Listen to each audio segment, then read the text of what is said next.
אנחנו מאמינים בני מאמינים, אנחנו מאמינים בני מאמינים, ואין לנו עמי להישואל, ואין לנו עמי להישואל, אוי אלו אלו אלוהינו, אלו אלו אלוהינו, אבינו שבשמיים, אנחנו מאמינים בני מאמינים, ואין לנו עמי להישואל.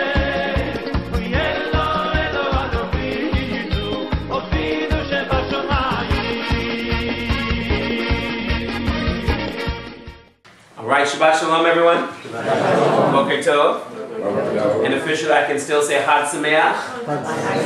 Chag Pesach Sameach. We're still in the last day of observing the week of unleavened bread called Matzot, or the week of Passover called Pesach. And that's because outside of the land of Israel, we have an extra day for a one-day celebration and a 7-day celebration, which turns into 8.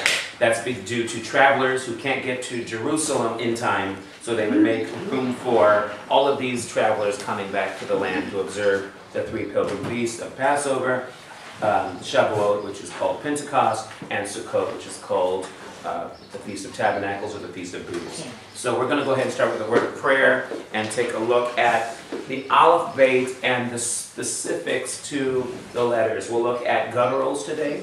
We'll look at BeGaD KeFaT letters today, and we will basically do an overview of the Alef-Bet to be able to identify which letters have special rules, okay?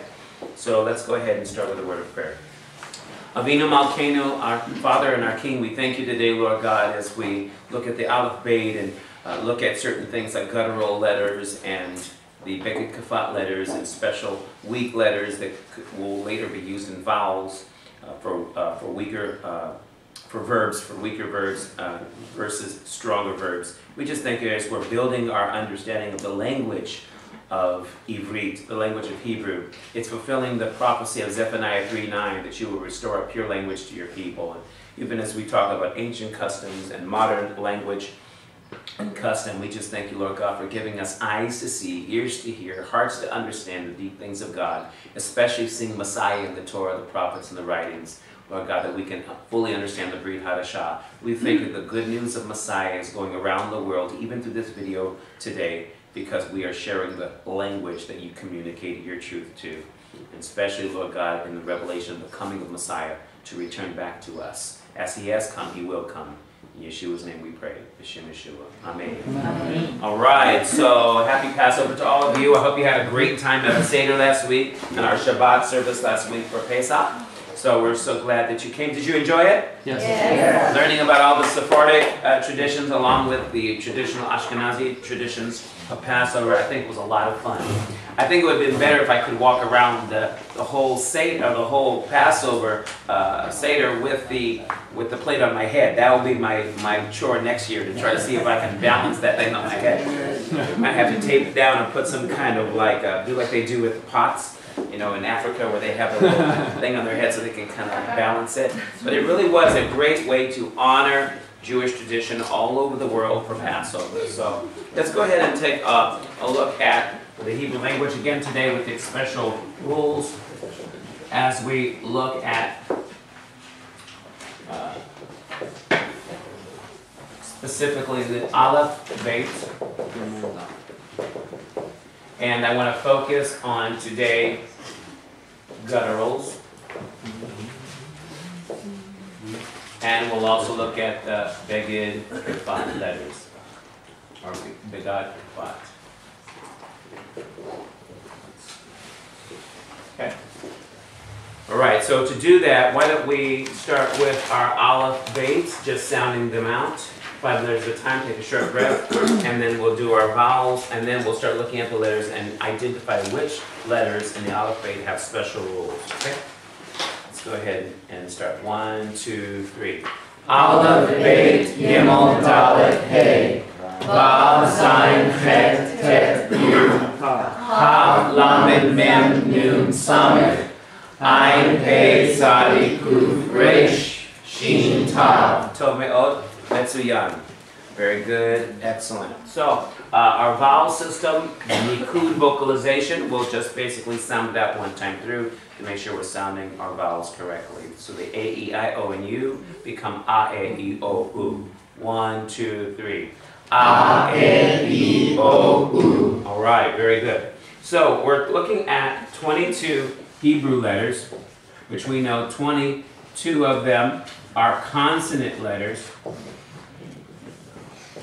and 11 of them can be prefixes. We just heard the sound of our 5 vowels. As we noticed that some of them can also be indicated through consonant letters. We have also 5 indicators. And we have the 6 BeGaD KeFaT letters. Okay, and the Beit, the Gimel, the Dalet, Kaf, the Pei or Fei, and the Tav. Okay. And we know that only certain letters change sound without the dagesh. The B becomes a V sound, the K becomes KH or CH, and the P becomes a PH or F. Okay. In current Hebrew today. Again, we will reference the sounds that are changed without the dagesh among the Yemenite Jews, even as we talked about Sephardic and Middle Eastern customs last week at the Seder, and we'll do this one letter at a time. So, first of all, let's start with our first letter. What's our first letter? Aleph. Aleph, okay? So, you might see it with a PH at the end. I'm going to spell it with Israeli way, just with the 4 letters of A-L-E-F. And everyone say Aleph again. Aleph. Now, Aleph is our first guttural. It is our first G here, our first guttural sound. Say Aleph again. Aleph. Think of the sound in the back of your throat you're making. This guttural sound is basically, it's making a sound in that Aleph in the back of the throat. It's not in the front of the mouth, it's in the back. That's why it's considered guttural. Okay, so coming from the back of the throat, Aleph. Many times it's transliterated by a little apostrophe in the air, because it's almost like a sound that's missing, but there is a sound there. So if we think of the Aleph as kind of like a sound in the back of the throat without really being formally vocalized yet, it needs a vowel to fully vocalize itself. So it's kind of like the Shiva, where it can come to a glottal stop, or it can be a short E sound. So there is a sound, but it's just not identifiable enough without a vowel. So the Shiva works very similar to the sound of the Aleph in the fact that it can be a glottal stop. In this case, it's a guttural sound in the back of the throat. So it needs the vowel to further sound it out. So it can have an A, an E sound, or E vowel, I vowel, an O, and it would be accompanied with a vowel. Now, we know that vowels, called the nikkud vocalization, was created later, much later than ancient Hebrew. So what scholars try to do, the masters try to do, is create a system by which you can know what the sound is. Most of the time, the sound would be understood by association of letters. When you saw certain letters together, you would just already make the assumption. Just like saying shalom a million times over, you know the vav is an O sound, you just know it. You know it's not shulam, it's shalom. You just know that from association. Okay? So the Aleph is our first guttural letter. Okay? So you can put that down as a guttural. In fact, we're going to have 5 gutturals. And Aleph would be the first. Okay?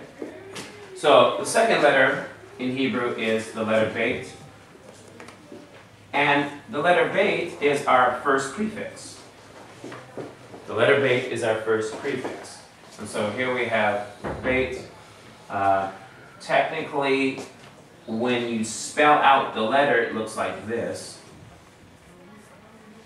Beit, which is why we spell it or pronounce it with the Y sound with the E. Sometimes in a construct form you see it spelled like this, or phonetically like this. But the letter BeGaD sounds like the word house in construct form. Bite, which is house, would be BeGaD. So many people pronounce it just bet, because just like it's transliterated without the I or the Y, most people just say bet. But really it should be BeGaD. Okay, that's the way it should be, the alphabet, like beta, which is really interesting because we know that this letter, I'm going to erase the way it's spelled in Hebrew, this letter, without the dagesh, which is the dot in the center. Everyone say dagesh. Dagesh. Dagesh. There are two forms of dagesh. Dagesh lene, and there's a dagesh forte. Dagesh lene in Hebrew we call dagesh kal, and then dagesh forte we would call chazak in Hebrew. Forte means strong. In Hebrew, chazak means strong. Okay? So here we have a BeGaD KeFaT letter. So we have the first prefix and we have the first BeGaD KeFaT. I'm just going to go ahead and put 1B for the first BeGaD KeFaT letter. So here we have the letter BeGaD with the dagesh, and it gets what sound? B. V. Without the dagesh, V. it gets a V sound. How interesting, you have a dot in the center because it's in the picture of a house. Right. And basically, we also know that BeGaD, the letter BeGaD actually can be used for the word in. And there's a dagesh inside. Is that the prefix meaning? That is the prefix meaning. So when you look at the first prefix, the prefix here means in. Okay? And it can also be applied to in the, by changing it from be to ba. A rule that we'll learn later when we just do only prefixes. But for today, just be aware that the second letter of the Hebrew alphabet is our first prefix, but it's also our first BeGaD KeFaT letter. Now, I will have to explain for a second the dagesh. Everyone say dagesh. Dagesh. The dagesh is that dot in the letter. So for instance, a BeGaD KeFaT letter can have both of the basic forms of dagesh. Dagesh number 1 is called kal, or in Latin, bless you, lene. Or the second form is chazak in Hebrew, and that would be called in Latin forte. Fortissimo, right? To be strong. So, the purpose of the lene, it's only used for BeGaD KeFaT letters. So, the kal form, or dagesh lene, is only used to tell us how to pronounce these special letters. So the only letters that get the dagesh lene are these BeGaD KeFaT letters. The beit, the gimel, the dalet, the kaf, the pei, and the tav. Okay? So, if the letter beit has the dagesh, it is primarily first a dagesh lene, or a dagesh kal. And that would mean that this would get a strong B sound. Okay. Now, here's another rule. It can also be a dagesh chazak or a dagesh forte, along with it being a dagesh kal or lene, if it's preceded by a vowel. So, for instance, let's spell a word that uses this letter. Let's drop this letter down. A vowel's in before it. In other words, it's not the first letter of the word, the vowel's before it. And we're going to have the patak underneath for a medium A sound and a kamatz for a long A sound. And what word do we have? Shabbat. So let's transliterate this. The purpose of chazak is to double the value of the letter, which means a doubling of the letter itself. Okay, so here, let's transliterate this. What letter is this? Shin. Where do we look for a vowel in Hebrew? A consonant, or a Hebrew syllable? Underneath. So we look for the letter, and we look for the vowel underneath, because the basic syllable is created by a consonant and a vowel. That equals the open syllable. Okay? If I want to close it off, I need one extra consonant, right? And that would make closed. Okay. So in this case, we have a syllable being created by the letter Shin.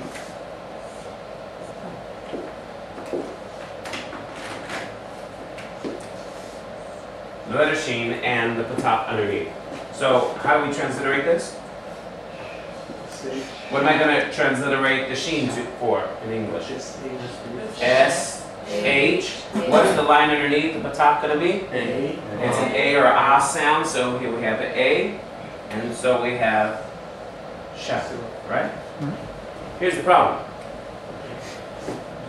This special letter, the first of the BeGaD KeFaT letters, if the dagesh is in there, it's going to be a dagesh kal. But if a vowel's before it, it will also be a dagesh chazak, meaning we need to double the value by doubling the letter. So what happens is this line changes because now we're closing off the first open syllable, making it close by putting one B, and then we add another B, or the letter beit, to finish off the kamatz tav. So in other words, it's like the line is now here, dividing the beit into two, so we can close off that vowel that precedes it by making it a closed syllable. So what happened was we doubled the letter. One letter before on the first syllable, one letter on the second. So we're going to double the letter when we transliterate it. So you always spell Shabbat this way. Shabbat. Shabbat, Shalom. There's always two B's. So let's go over the rule again. Dagesh, Kal, which means the same as Dagesh Lene, means I change the way the letter sounds based upon the Dagesh. It only works for these six. There's never a Dagesh Kal or a Dagesh Lene in any other letter but these six. The normal Dagesh is a Dagesh Chazak or Forte, and that's going to be used for the doubling of a letter. Okay? Now, the only thing is, never for a guttural.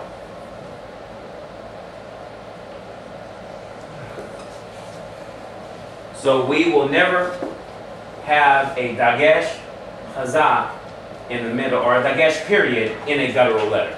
So for instance, you're not going to see a dagesh in here, or here, or here, or here, or play tic-tac-toe, or whatever you want to do. You're never going to have it. It's never going to be. It's a guttural letter. You're never, well, never say never. You almost never have any of the gutturals, except for the letter resh, have a dagesh. And there's only a few times in the Torah it ever has a resh. And the sound of what that resh sounds like has been lost to us. So it's not even used. It's physically there in the Masoretic text, but it is no longer pronounced any different from any other resh. So it's almost like it doesn't exist at all. It's just kind of like an ancient rule that we don't use anymore. In the same way, these are ancient rules that we only use for 3 letters out of 6, unless you're a Yemenite. So for instance, the G would be GH, and the D would be a DH, or it sounds like a TH. And again here you have the T becoming a TH or an S if you're Ashkenazi using Yiddish. And so there were rules that kind of lost their way. In present day Hebrew, only these 3 letters, the beit, the kaf, and the pei, actually change with the dagesh lene. Any questions? So if the Aleph will be a chazak, the sound will be No. Dagesh, chazak only pertains to letters that are not gutturals. Yeah. So there is no such thing as, let me do it this way. No guttural can take a dagesh. Oh, okay. Again, there's only the specific rules. Now, and I actually, probably what I should say is the chazak. I probably should just focus on the chazak, because I think that's actually where the rules, I think that's why I put it in the first place. For instance, the letter hey could get a dagesh for a different purpose. Not for doubling the letter, but for making reference to feminine possession, like Susa or Susha. Susa means her horse. Susa is already a female horse, a mare. But Susa, an extra hey sound in there is going to mean her horse versus horse who's a female. Does that make sense? Okay. How funny, Jesus means the horse. No confusion with Jesus. Right. Jesus, the horse. That's a male horse. Susa is a female. But if I want to say her horse, I have to say Susa. Again, very rare times you ever use this. But basically, you will never double a guttural letter. Okay? So here's the first of the gutturals. Let me give you the others. The hey, the het, the ein, and the resh. They all are in the back of the throat. Okay?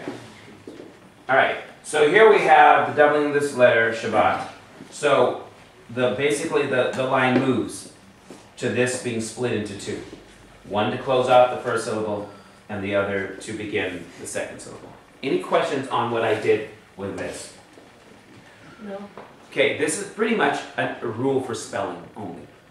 It's going to teach you how to spell letters, because there are times where, like Haggadah, you're going to double the G for Haggadah. We use the Haggadah for Passover. We read this is a Haggadah. This is a storybook for which literally what Haggadah means. It's telling of the story of Passover. So this one was done on Monday, April the 25th, while ours was done on the 23rd on a Saturday. And so it's going to go through all the basic retelling of the story. Okay, Magid is the storyteller. So Haggadah and Magid are of the same root. Now, what you have to understand is that the spelling of the word Haggadah uses that rule, where you will have a Hazak forte in the letter Gimel. Okay? But without going too deep on that, because that's not really our lesson today, we will do a formal lesson on the Dagesh. I needed to present that to you because we already covered the second letter being the letter Beit, and it uses the Dagesh. Okay? Any other questions on the Dagesh here? A lot of this will come later through usage. Okay? So if you're a little confused, don't worry, you'll get over it. So I'm going to go ahead and erase this. What that means is over time, those questions will no longer be questions because you will understand the answers through solving the problem by writing the Hebrew, reading the Hebrew, and understanding how to pronounce the letters over time. Okay? What's the next letter? Gimel. Gimel. Okay? So Gimel is the second BeGaD KeFaT letter. Okay? So we have Gimel. So the Yemenites would actually pronounce it J, like a J. And then the lack of a dagesh would give it a sound. Gimel. Almost becomes fricative in the back of the throat, like you're kind of vibrating in the back of the throat. Gimel. Okay? It's not pronounced like that among Israelis today, though. Again, unless you're Yemenite. So there's the second letter. So any special rules on the Gimel? Well, only in the instance of Haggadah. Doubling, yeah. You double the letter for spelling. So you only use the Dagesh forte rule or Hazak rule. We double the letter in transliterating. But it really doesn't today change the sound of the letter. What's the next letter? Wait a minute. Now, how do we pronounce a two-syllable name of a letter? We always lean on the first syllable. So it's not what? It's not dalet. It's dalet. Dalet. They're medium vowels, so you have to lean on the first syllable. Dalet. Okay? As in Gimel, it's not Gimel, it's Gimel. So Alef-Bet, Gimel, Dalet. Okay, so does Dalet have any special rules? It is the third BeGaD KeFaT letter, right? Okay, so there is the issue of if there's a dagesh, you're going to transliterate it with two letters. Two G's, two D's. That's going to be the basic concept. Okay? Sometimes you see the dagesh in David's name, the first. Okay, so now You can hear a little. There's no difference. vowel before it, Right, correct? Right. So the rule is, with that, you're going to first look to see if there's a vowel preceding it. In the name David, it's the first letter, so there's no vowel preceding it. So we're not going to double the D in the beginning of a word, Right. right? But it's going to get a strong D sound. Right. Stronger than the last. So it is, you do see where David has a stronger sound than Adam. Adam. I don't make a full TH sound like some do. Some say Adam. I'm like, that's an Americanized TH. I think just soften the D and that's enough. Adam, Adama. It's not Adama or Adama. It's more soft. Adama, Adama. So David, you gotta have a strong D. So we put the dagesh in there because it's the proper name, David. Okay? All right. So here we have the Gimel, we have the Dalet, and they have their special rule being a BeGaD KeFaT letter. Okay? Our next letter is the letter Hey. And Hey is going to also be a guttural. So this is going to be our second guttural letter. Okay, the letter Hey. The letter Hey is our, here's our first 5 letters. And so we have, the first one is, Aleph is the first guttural. The letter Bet is our first prefix and the first BeGaD KeFaT letter. The Gimel is the second BeGaD KeFaT letter. The Dalet is the third BeGaD KeFaT letter. And then we have the second guttural letter is the letter Hey. This is also going to be a weak letter when it comes to verb conjugation. So Haya is very irregular. Very irregular. In fact, it has also the letter Yud in it, which is also a weak letter, along with the Vav. The letter Nun are considered weak letters in verb conjugation. We won't go there today, but they just know that, okay? All right, so first 5 letters. Let's go through the second 5 letters. Let's write them all at one time. Give them to me. Vav. Okay, Vav, Zayin. Zayin, Het. Chet. Het. Almost did a Tav. Need my Chinese to-go box, right? And the letter U. Okay. All right. So Vav. Do we have any special rules for Vav? What is Vav? It's a hook. It's the letter. It's It's a prefix, isn't it? Oh, what did I not add here? I also Hey have is a prefix. vowel. second prefix, Oh right? yeah. Right. It's also a vowel indicator. Second prefix. So we have the third prefix here, right? So we have third prefix, and we also have a for vowel indicators. We have first vowel indicator. Wouldn't Aleph be the first? Aleph. Oh, yeah, you're right. So, Thank you. so a That's lot something to- obvious. So Yeah. first vowel indicator, Right. and this would be what? Third. Our third Vowel. vowel indicator. It would indicate a O with a dot on top and an U sound with a dot on the side, right? Okay, so without going into all of that, basically the Vav definitely is our third prefix. And as a prefix, what does it mean? And. So here we have Bet, which is in. So prefix right there, right? I want to say I've seen a vav with a dagesh where it had an actual vowel associated with it.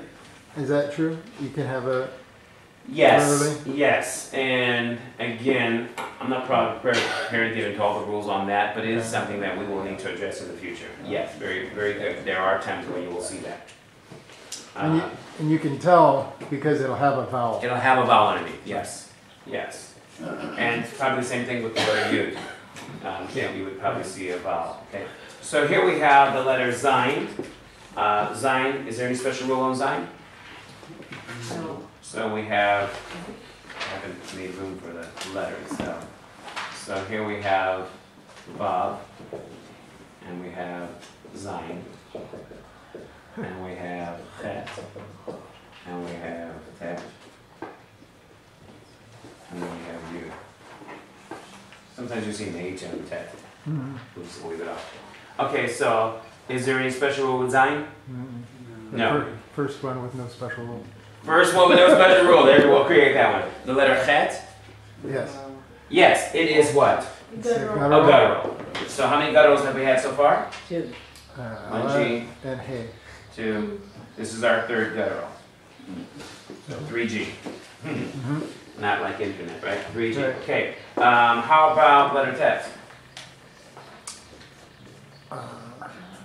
No. No. Okay. How about the letter Yud? Yeah, it's a vowel indicator. Yes, so we have a vowel indicator. So, fourth vowel indicator. What does it usually indicate with vowel? I. Most of the time an I. It can also be used with seirei. So a seirei Yud can make an A sound, right? So, and that's more rare, but you definitely see, acharei Right. mot. Right. It's just spelled with a Yud. Tishrei is another one. They always say Tishri and stuff because they don't realize there's a seirei underneath the resh for not Tishri, but the month of Tishrei. So that's the 7th month in the calendar.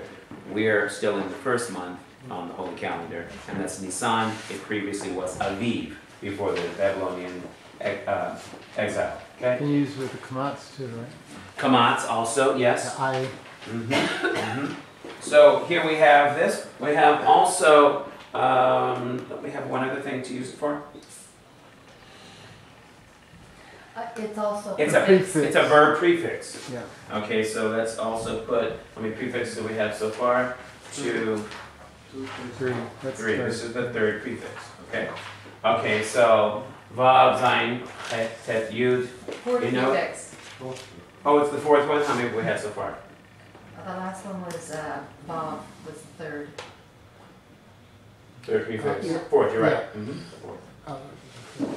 All right. I think for time's sake, we're just going to have to deal with these first 10. So why don't we pick back up next week and do the latter 12 and see if we can go through and find out their special rules. So how many feel like you kind of got something different and fresh out of this? Right. It's good to kind of see how the letters are used, and it's something I've never done in this pattern before, but we'll pick up the other 12 letters to make all 22 next week. Let's close in prayer.